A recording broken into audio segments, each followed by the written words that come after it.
Hi, I'm Mary, a 32-year-old marketing executive at Palmer and Re Agency in Chicago.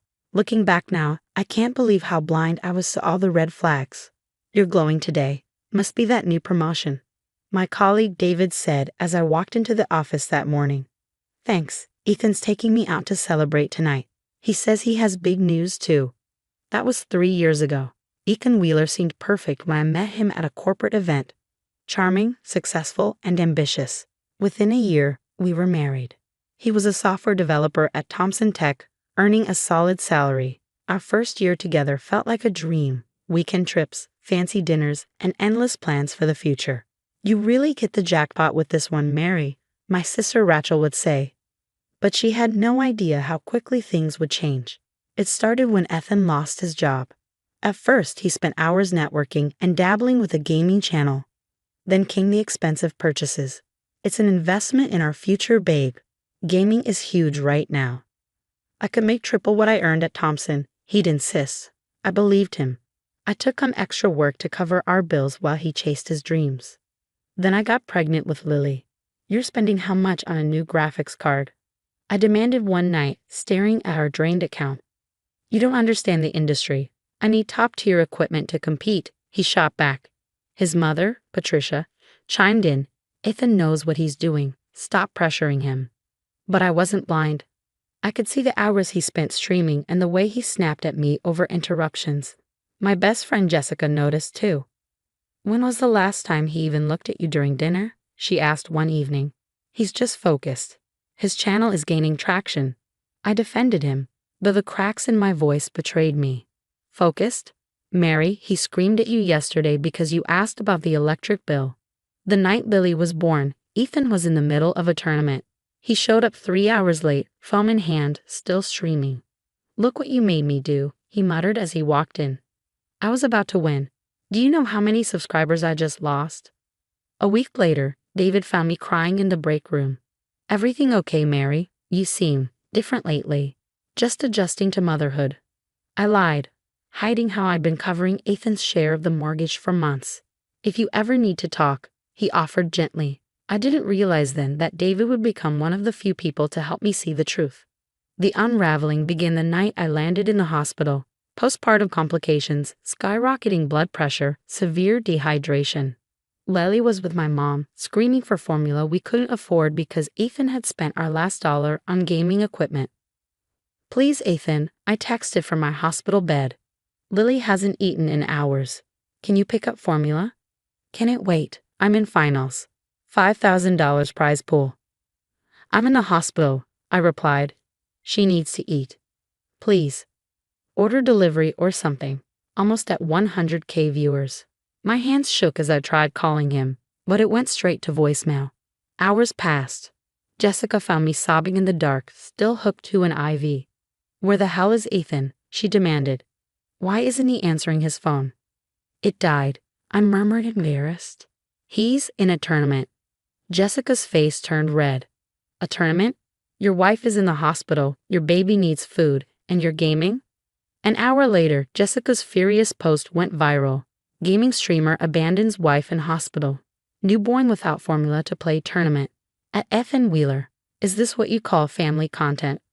The fallout was swift. Sponsors dropped him. Viewer counts plummeted. Ethan showed up the next morning fuming. You ruined everything. Do you know how hard I worked for those sponsorships?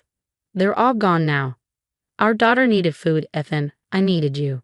I was about to win enough to fix everything. Now we're screwed. That's when my phone rang. It was the bank. Mrs. Wheeler, this is Michael from First National. We need to discuss some loan applications under your name. What loans? My stomach sank. The home equity line, 3 personal loans, and 2 credit cards, all opened in the last month. I never applied for any loans. They have your social security number and electronic signature. Patricia stormed into my hospital room mid-conversation, her face red with fury. How dare you humiliate my son like this? He was building a future for your family. By stealing my identity? By remortgaging our house without telling me? I shot back. He needed that money for his career. You've never supported him, always nagging about bills and baby stuff while he's trying to work, she spat. Rachel arrived just in time to witness the outburst. Her presence was like a lifeline. Get out of my sister's room before I call security, Rachel said firmly, her phone already recording. You'll regret this, Patricia hissed, blaring at both of us. Rachel helped me gather my composure and evidence. Together, we documented everything. Screenshots of Ethan's spending, Patricia's threats, the loan documents. This isn't just about the hospital anymore, Mary. This is fraud, Rachel said.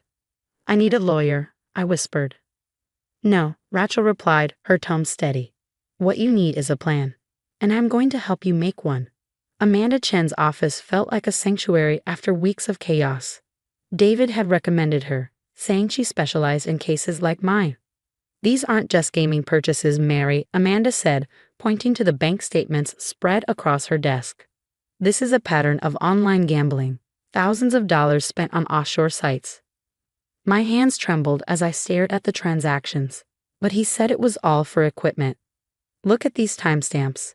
They match the hours he claimed he was streaming, Amanda explained. Jessica helped me dig deeper. Together, we uncovered more. Dozens of fraudulent loan applications bearing my forged signature. Each discovery felt like another betrayal. Your credit score is tanking, Jessica warned as we downloaded my credit reports. We need to document everything. Then David dropped another bombshell. His friend, a financial investigator, had uncovered even darker truths about Ethan. Mary, you need to meet Tom from Thompson Tech. He has information about why Ethan really left. When I met Tom, his revelation made me sick. Ethan hadn't just been laid off. He'd been caught redirecting client payments into personal accounts. They didn't press charges, I asked, horrified. Bad publicity, Tom said. But I kept copies of everything. I always knew he'd do it again. At home, things only got worse. My jewelry began disappearing, including heirlooms from my grandmother. Where's my sapphire necklace? I confronted Ethan one night. Had to pawn it. We need money since you ruined my streaming career. That was my grandmother's, I said, tears welling up. Should have thought about that before you destroyed everything, he sneered. I started quietly preparing my escape. I rented a storage unit and began moving important documents and irreplaceable items. Jessica helped me open a new bank account at a different bank. He's going to notice eventually, she warned. By then, I'll be ready, I replied. Patricia's threats grew more aggressive. She cornered me in a grocery store parking lot. If you leave him, I'll sue for grandparent rights, she snarled. You'll never keep Lily from us. I pressed record on my phone. Are you threatening me, Patricia? I'm promising you, she said. Destroy my son's life, and I'll destroy yours. That night, Ethan had another meltdown when his gambling site locked his account. You think you're so smart, documenting everything. You think I don't see you sneaking around. He yelled, gripping my arm hard enough to leave bruises. You're hurting me. I cried, backing away as my phone recorded everything. You're nothing without me, he spat. Who's going to want a single mom with ruined credit? I glanced at Lily's crib, then at the bruise forming on my arm. She deserved better. We both did. David messaged me the next day. My investigator found something big. Ethan's identity theft goes beyond you, multiple victims. I met with Amanda again, showing her everything, the bruises, recordings, financial documents, and Tom's evidence. We have enough for criminal charges, Amanda said, but you mentioned wanting something else. I want him to lose everything like I did, but on his own terms. Then let's make a plan, Amanda said with a determined smile. Because right now, he's hanging himself with his own rope. We just need to make sure you and Lily are safely out of the way when it all comes crashing down. Looking at the evidence spread across her desk, I finally felt something I hadn't in years. Hope. At 3 a.m., Rachel whispered, Everything's loaded. Are you ready? I looked at my sleeping daughter, then at the house I'd once thought would be our forever home. Let's go. By sunrise, Lily and I were safely hidden at Jessica's cabin 3 states away. That's when the dominoes started falling. Thompson Tech's audit went public.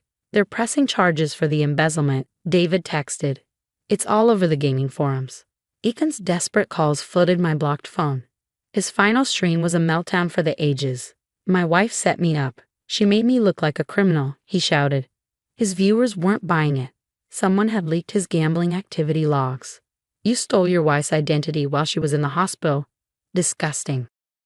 Then came the twist I hadn't seen coming, the sweet hand of fate dealing its final cards.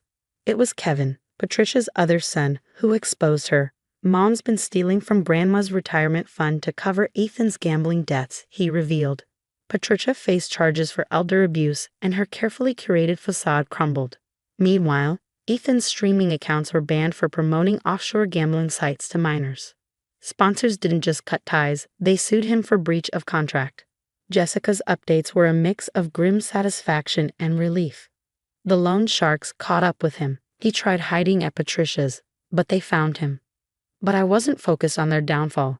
I was focused on rebuilding. Amanda's meticulous evidence restored my credit, and my dedication at work didn't go unnoticed. We'd like to offer you the marketing director position, my boss announced. Your crisis management skills during your personal situation impressed the board. Lily thrived in our new life. No more walking on eggshells, no more drained bank accounts, no more daddy passed out at his gaming desk. Our home was finally filled with peace. Then, one day, the call came. Mary, please, Ethan's voice cracked over the line. I've lost everything. I'm living in Mom's basement. I can't even game anymore. They blacklisted me. I'm getting help for the gambling. I know I messed up. Please, give me another chance. I held the phone, steady and cold. Save it, Ethan. The dad who missed his daughter's first words for a gaming tournament. The husband who left his wife alone in a hospital bed. That wasn't messing up, that was who you are. I've changed, he pleaded. I'm trying to make things right. No, you showed me who you were. Now you get to live with it. I hung up, the weight of the past finally lifting. Today, I watched Lily graduate from preschool. She beamed, clutching her little diploma, the top of her class. My promotion had allowed us to buy a beautiful home, one that was truly ours, a safe haven. I'd heard through Jessica that Ethan was sentenced to 6 years for corporate theft and Patricia faced 5 for elder abuse. Their house had been seized to pay off gambling debts. At Lily's graduation party, Jessica handed me a drink. Any regrets? She asked. I smiled, watching Lily laugh with her friends, free from the tension that used to poison our home. Just one, I said. That I didn't leave sooner. Because my story wasn't about revenge, it was about justice finding its way. Ethan and Patricia had destroyed themselves. I simply made sure Lily and I weren't caught in the wreckage. Life isn't perfect, single motherhood is hard. But every morning, I wake up feeling peaceful, successful, and free. No more missing jewelry. No more overdrawn accounts. No more hiding bruises. Sometimes fate doesn't need your help. You just have to step out of its way and let justice take its course. Mommy, look at my diploma, Lily said, holding it up proudly. This is what winning looks like. Not a viral takedown, not revenge, just a happy little girl and her mom, building a better life. That's worth more than any gaming tournament prize. This story was an experiment to explore how betrayal unfolds, how someone who seems perfect can reveal their true nature when money and power are involved. Now I have some questions for you. When someone destroys you emotionally and financially like Ethan did, which hurts more? The betrayal itself or realizing the red flags you ignored along the way? Would you have stayed silent and gathered evidence, or would raw anger have driven you to expose them immediately? If you've lived through something similar, did you find that the person who hurt you eventually self-destructed without your intervention? Your stories matter. Share them below. Your experiences might help someone recognize the warning signs before it's too late. If this resonated, like and subscribe for more deep dives into toxic relationships and the road to justice.